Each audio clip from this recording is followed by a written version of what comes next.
And foot!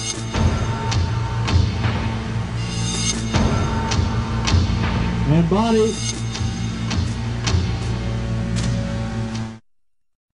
Jim actually wanted to up the scale. We made the models and the sets, the whole environment, half again as big as the first time. The HK stood about 4 feet tall. The set was about 50 feet wide, 30 feet deep, with a sort of forced perspective at the horizon. Explosion! Pictures up!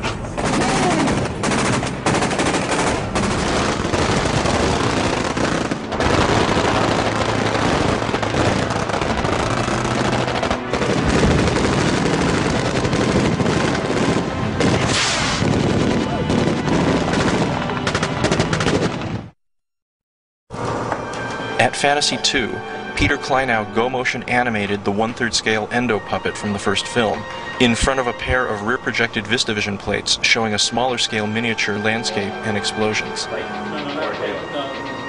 2 different versions of these puppet shots were then rear-projected side by side behind a pair of full-scale Stan Winston endo puppets, which were shot handheld with smoke and spotlights. Finally, animated lasers were optically added to complete the shot. Arnold walks into the bar wearing the loudest pair of purple Hawaiian print board shorts that he can. And everybody in the bar is supposed to keep a straight face. But it actually worked okay because they all looked down in surprise. And what he was trying to go for was the effect that they're all reacting to his enormous crank, I guess. Trying to keep his own mythology alive. So obviously he's framed from the waist up, and he's so now that you've got the image of Arnold walking through the bar with these purple, Hawaiian print board shorts on, you'll never see the scene the same way. And I think he was wearing a pair of brown Basswegians as well. Stan Winston built a pop-open kind of flower effect that had a mylar interior. And only when you see the wounds disappearing and healing are they CG effects. When they're appearing, they're actually a physical gag done on the set. It was basically a rubber shirt that was spring-loaded from the inside and triggered by a remote control by radio. It was actually a pretty seamless blend, I think. I mean, I certainly know where the differences are, but I think that in the flow and the cutting of the film, it's a pretty seamless blend of physical prosthetic gags with CG gags.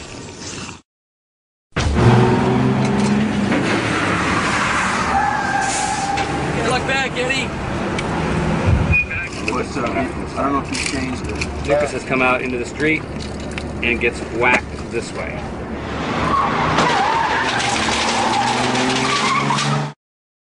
I mean, like, if I get into trouble... Help, I made it over to the guy cable. Okay, here we go. Roll camera, roll camera.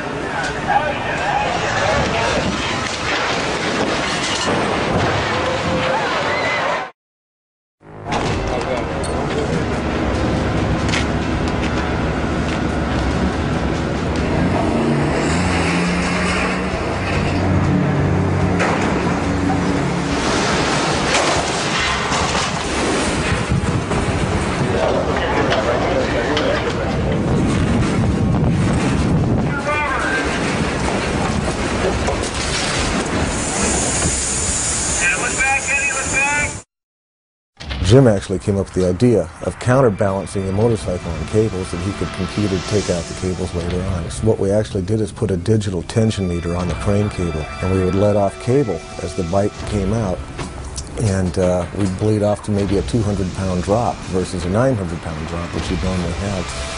So that way we were able to do the stunt over and over. I'll take this. I'll take this.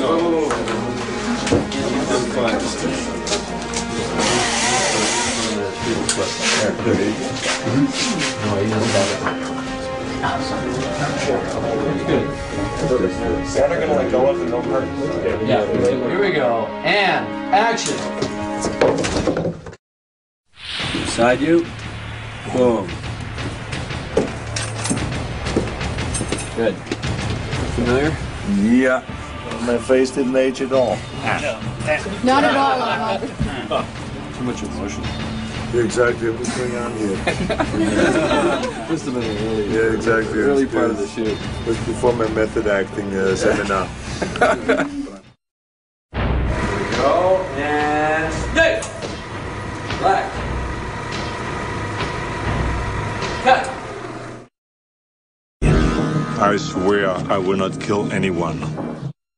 Action. Action. Reload. Exactly this. Thumb. Done. Fire in the hole!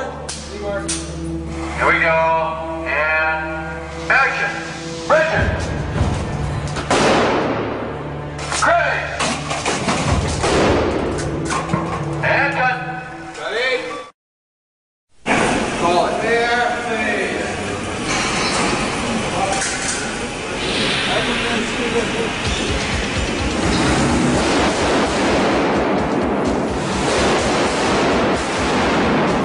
Give me that right.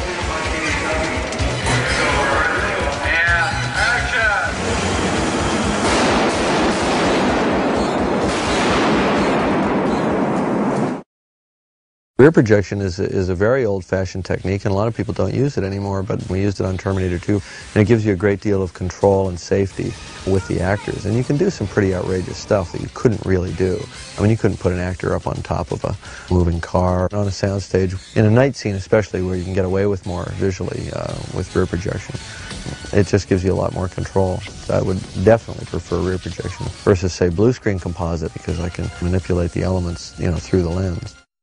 So this is, you see, there's a mirror image, there's a camera here, there's a camera here, there's you here, there's Linda there.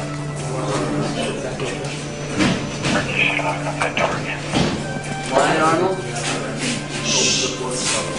You getting tired of it? Is it the deal? Okay, I'm just trying to get it out of the camera. No, it's okay. We like the light of the camera. We like the light of the camera.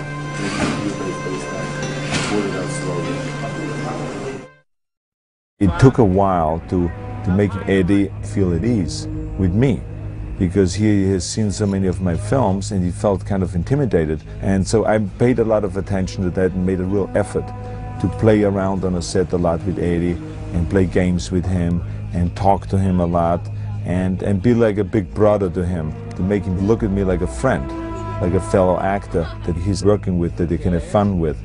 So that within a short period of time after we started filming, he felt very much at ease. His acting got much better because of that. We had a much better relationship with our scenes, which was very crucial. So, and he had a fantastic acting coach, and I think that Jim Cameron paid a lot of attention to his work and to his acting.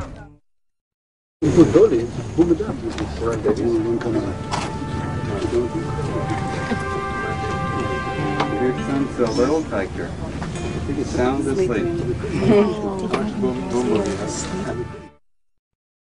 Jay Roth at Electric Image, who had been developing some animation software from Macintosh. Eventually what he generated was several elements that wound up being incorporated into a matte painting.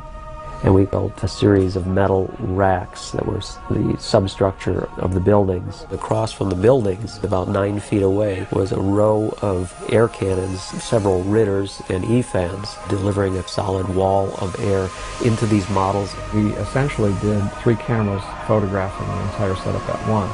It was either 8 or 9 times that we did those over. The reset time averaged 2 and 2.5 days.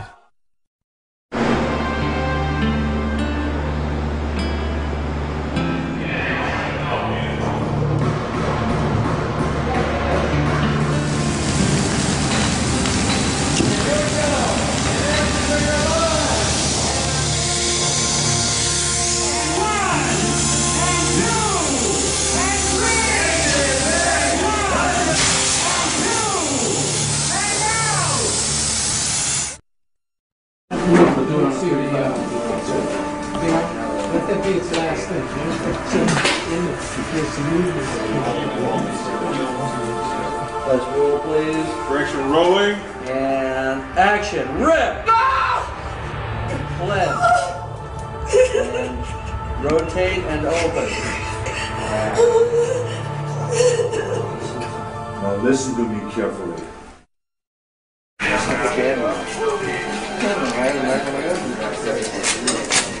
Be sure you have it right over there. Nobody out there, guys. Nobody. Yeah.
Michael Haney, give me a report. Are the stuntmen all right? Action!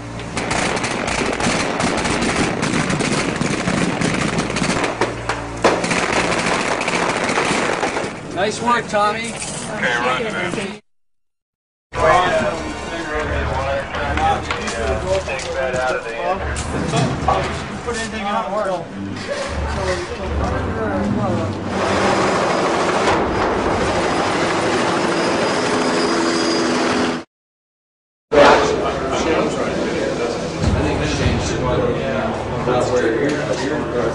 So we can, yeah.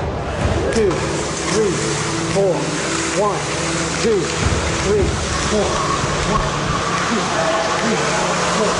1. You got it.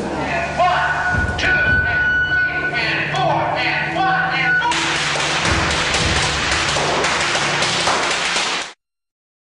Guys, clear fast. Focus, George. And go, Joel. All the eyeballs. Action.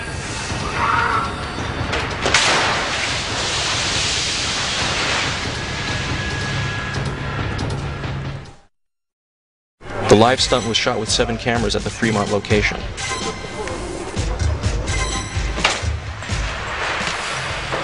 The main camera was locked off to get separate plates of the bike jump and the helicopter flyby. These two elements were optically composited together by Pacific Tidal, who also optically removed the stunt cable to complete the shot.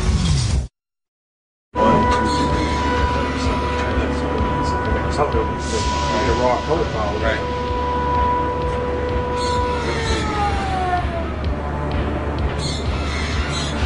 That is 0 right there.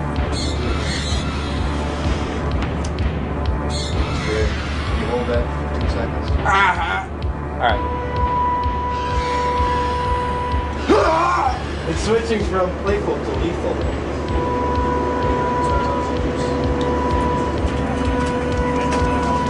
Like, let's do a happy face. Let's do a smile.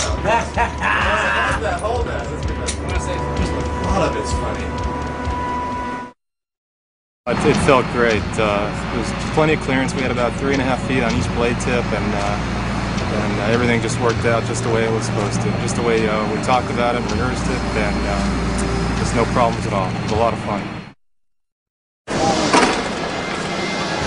Excellent.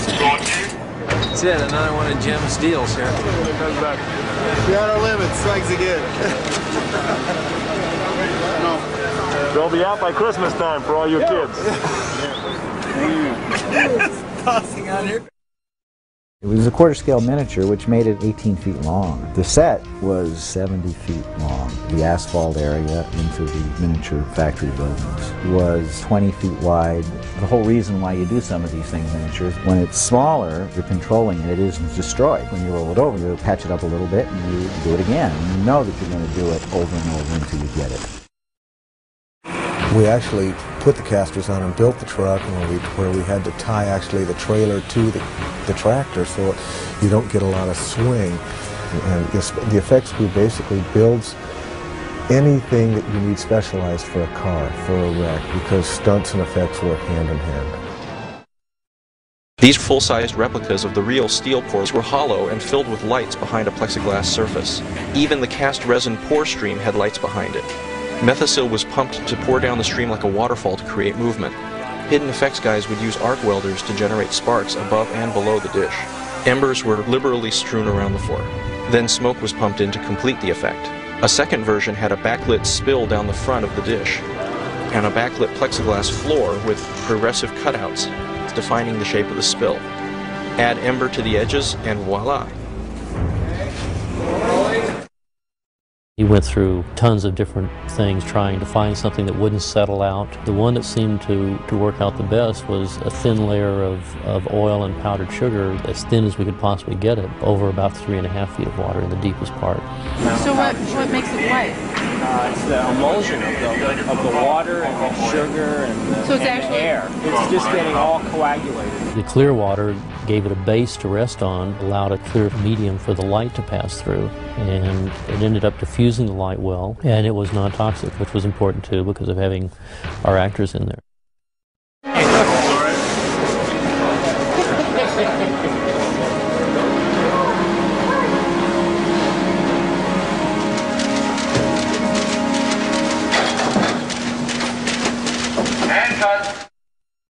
Some of the people from the mill that have come up from a distance, they thought the ladle was real. They thought it was one of ours. This is as realistic as you can get and not actually have hot metal. It looks very real.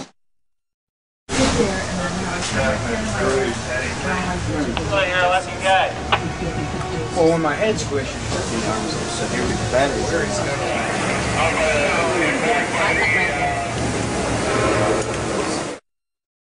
We call this Cleve Man.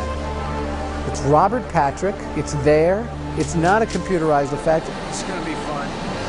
Half of him is a robotic effect that he had to wear. So we situated it in such a way that you could only see part of his body, built another part of his body onto him, and then had that part of his body able to plop out and start its way back up. And let me see you and Leslie look at this side. Just go partway down the railing. Help me. Leslie. Help me. The arms that the cables are attached to are actually spring-loaded. So when these cables are yanked out quickly, they release the springs which flop the sides of the flower open. Firing the mechanism. And up a little, boom. Oh, that actually works. I'm going to build one so you can flex it. And I don't want them to got one less coat. I always feel when I'm dealing with actors, if I'm asking them to do something, I want to know what it feels like to do it. I want to have already done it or something like it. If I'm asking them to do something stupid or that doesn't feel right, I don't think you can just stand back in the distance and just say, do that. I have to kind of get in. And often when I'm blocking out an action sequence, I'll go in and I'll do some of the fight moves myself and I'll feel what it's like. So then I pass that on to the actors and we try to keep the set as safe as possible. We call this Pretzel Man because when he was designed, he looked like a pretzel. He started off in a position that is semi there, that couldn't possibly be a guy in a makeup or a guy in a suit. And then he is literally splatted apart and he's all over the place. And it's all done with